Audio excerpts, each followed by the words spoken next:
ایک دفعہ کا ذکر ہے کہ کسی ملک پر ایک بادشاہ حکومت کرتا تھا۔ اس میں ایک بہت بڑی حامی تھی کہ اسے بیٹی ذات سے نفرت تھی۔ اللہ کی قدرت کہ اس کے ہاں پہلا بیٹا پیدا ہوا، اسے اپنا بیٹا اپنی جان سے بھی زیادہ عزیز تھا۔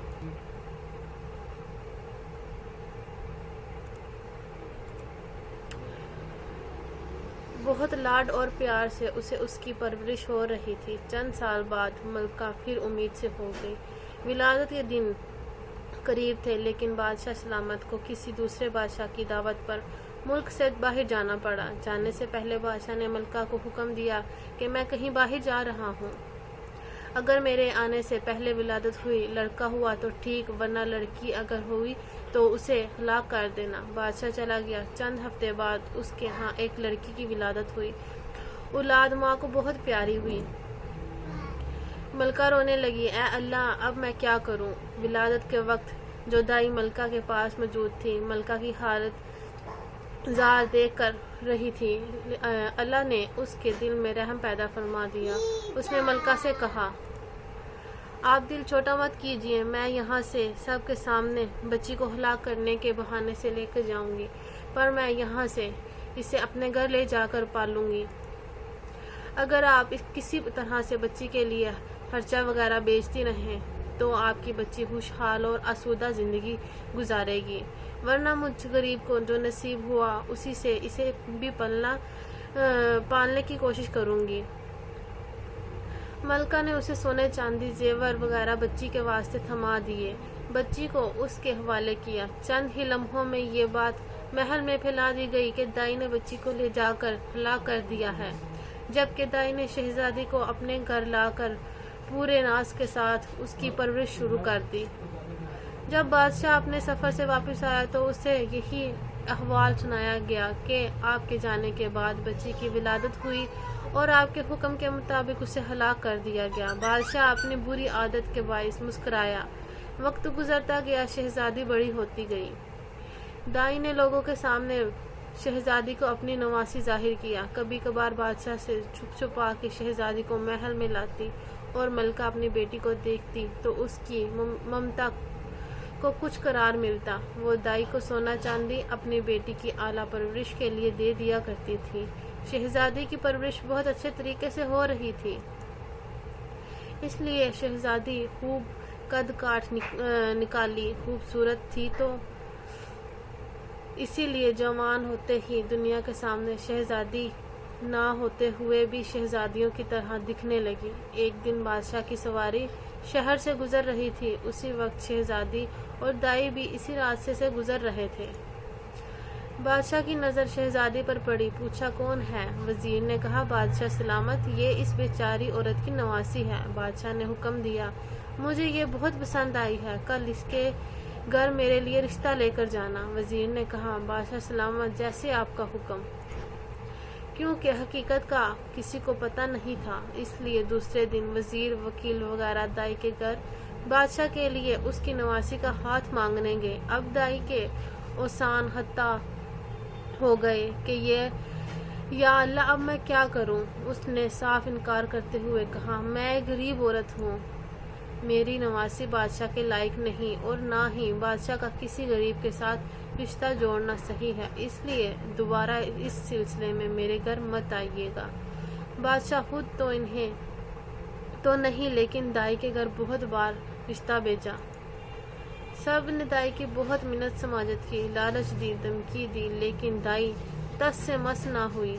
تب بادشاہ نے حکم دیا کہ دائی کو پکڑ کر خوب سزا دو تاکہ وہ رشتے کے لیے مان جائے۔ سپاہی دائی کو پکڑ کر بادشاہ سلامت کے سامنے لائے اور بادشاہ سلامت کے سامنے ہی اسے کوٹ کوٹ کر پیٹنا شروع کر دیا۔ سپاہیوں نے دائی کو کپڑے کی طرح نچوڑ کر رکھ دیا۔ بیچاری پہلے ہی 2 ہڈیوں پر کھڑی تھی، اتنی مار برداشت نہ کر سکی اور بادشاہ سلامت کے سامنے چیخ چیخ کر کہنے لگی، بادشاہ سلامت، یہ کوئی نہیں اور بلکہ آپ کی بیٹی ہے، میں نے اسے ہلاک کرنے کے بجائے لے جا کر اپنے گھر میں اس کی پرورش کی ہے۔ اب بادشاہ کو احساس ہوا کہ وہ کیا غلطی کرنے جا رہا تھا۔ خدا نے اسے اس عظیم گناہ سے بچا لیا اور زیادہ غصے میں آ گیا۔ اس نے فوراً اپنے بیٹے کو بلایا اور حکم دیا کہ اپنی بہن کو جنگل میں لے جاؤ اور قتل کر دو، اس کی آنکھیں نکال کر اور گردن کا خون لا کر مجھے دکھا دینا تاکہ مجھے یقین ہو جائے۔ شہزادہ بہت پریشان ہوا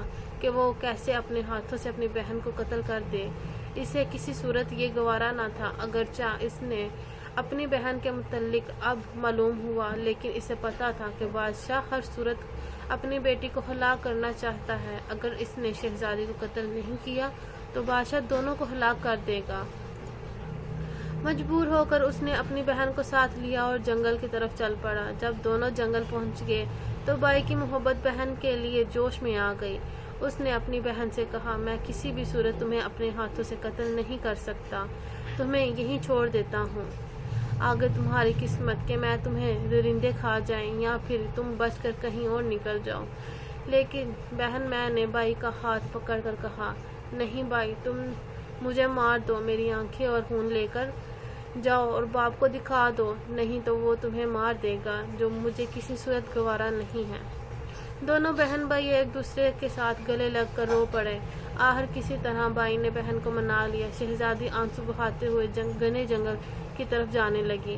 آخر بار پلٹ کر بھائی کو دیکھا اور جنگل میں گھس گئی۔ اس کے بعد شہزادے نے ایک ہرن کا شکار کیا، اس کی گردن کا خون اور آنکھیں نکالی اور محل واپس آ کر بادشاہ کے سامنے پیش کر دی۔ بادشاہ نے ایک آئینہ منگوایا، اس میں اپنی آنکھوں کو غور سے دیکھا۔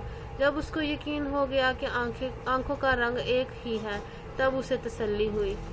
دوسری طرف ملکہ کا رو رو کر برا حال تھا۔ اس نے کسی طریقے سے شہزادے کو اپنے پاس بلایا اور اپنی بیٹی کے متعلق پوچھا۔ شہزادے نے ماں کے سامنے سارا سچ بیان کر دیا۔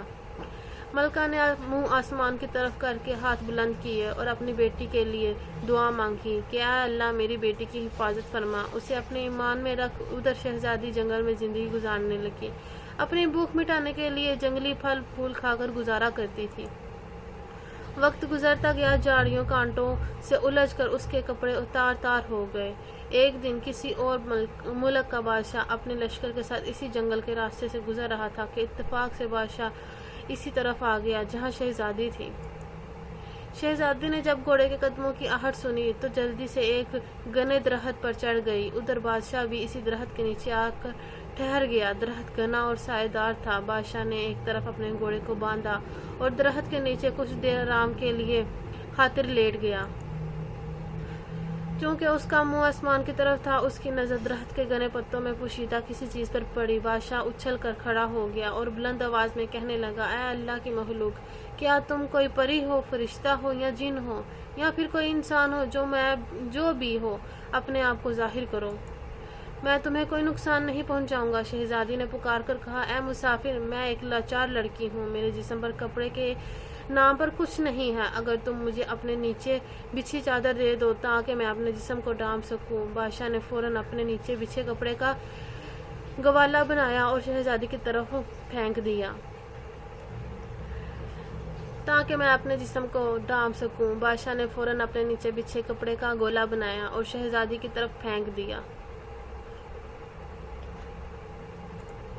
شہزادی نے اس کپڑے سے اپنے جسم کو ڈھانپا اور درخت سے نیچے اتر آئی۔ جب بادشاہ نے شہزادی کو دیکھا تو اس کے حواس گم ہو گئے۔ بادشاہ کے پورے ملک میں اس سے زیادہ خوبصورت لڑکی نہیں تھی۔ بادشاہ پورے دل و جان سے شہزادی پر فدا ہو گیا۔ اس نے شہزادی سے کہا، اگر تم برا نہ مانو تو میں تم سے نکاح کرنا چاہتا ہوں۔ شہزادی نے فوراً ہاں کر دی کیونکہ وہ بھی ایسا بندہ چاہتی تھی جو اسے عزت دے۔ بادشاہ خوشی خوشی شہزادی کو لے کر اپنے ملک روانہ ہو گیا۔ اپنے ملک پہنچتے ہی بادشاہ پہلے وزیر کے گھر پہنچا اور اس سے کہا کہ ایسا سمجھو کہ یہ تمہاری بیٹی ہے، میں کل تم سے اس کا رشتہ مانگنے آؤں گا اور نکاح کر کے اپنی امانت یہاں سے اپنے ساتھ لے جاؤں گا۔ وزیر نے کہا، بادشاہ سلامت، آپ پوری تسلی رکھیے، یہ آپ کی امانت ہے اور میری بیٹی ہے، جب آپ کا دل کرے اسے بیاہ کر لے جائیں۔ اگلے دن وکیل اور قاضی بادشاہ کا رشتہ لے کر وزیر کے گھر پہنچے۔ وزیر نے رشتے کے لیے ہاں کر دی۔ ایک دو دن میں منگنی ہو گئی۔ بادشاہ شہزادی کے عشق میں سب کچھ بھول چکا تھا۔ جلد ہی شادی کا نیوتا بھیجا اور شہزادی کو بیاہ کر محل لے آیا۔ بادشاہ اور شہزادی دونوں اپنی شادی سے بہت خوش تھے۔ اس دوران بادشاہ نے شہزادی سے اس کے متعلق کچھ نہ پوچھا۔ چند سال بعد ان کے ہاں بیٹے کی ولادت ہوئی۔ بادشاہ بہت خوش تھا۔ اس نے شہزادی سے جواب جو اب ملکہ بن چکی تھی۔ اب جب کہ اللہ تعالیٰ نے ہم دونوں کو اولاد نرینہ سے نوازا ہے، تم اب ایک بیٹے کی ماں بن گئی ہو۔ اب مجھے بتاؤ کہ تم کون ہو، کس کی بیٹی ہو اور تمہارا تعلق کہاں سے ہے؟ شہزادی نے کسی طریقے سے بات کو ٹال دیا۔ وقت گزرتا چلا گیا، بادشاہ کے ہاں دوسری بیٹی کی ولادت ہوئی۔ بادشاہ نے پھر اپنا سوال دہرایا۔ شہزادی نے پھر بادشاہ کو ٹال دیا۔ جب تیسرے بیٹے کی ولادت ہوئی تو اس موقع پر بادشاہ نے شہزادی کی حقیقت معلوم کرنے کے لیے بہت دباؤ ڈالا۔ آخرکار شہزادی مان گئی اور بادشاہ کو حقیقت بتائی کہ فلاں ملک کے بادشاہ کی بیٹی ہے۔ بادشاہ کو بیٹوں سے نفرت تھی۔ اس نے کس طرح مجھے مارنے کی حکم دیا، دائی نے کس طرح مجھے بچا کر اپنے گھر میں میری پرورش کی، بادشاہ نے کس طرح مجھے دیکھا، پھر کس طرح میرے بھائی کے حوالے کر کے قتل کرنے کا حکم دیا۔ میں جنگل میں زندگی گزارنے لگی، پھر آپ نے مجھے دیکھا، آپ مجھے اپنے ساتھ لے آئے اور مجھ سے شادی کر لی۔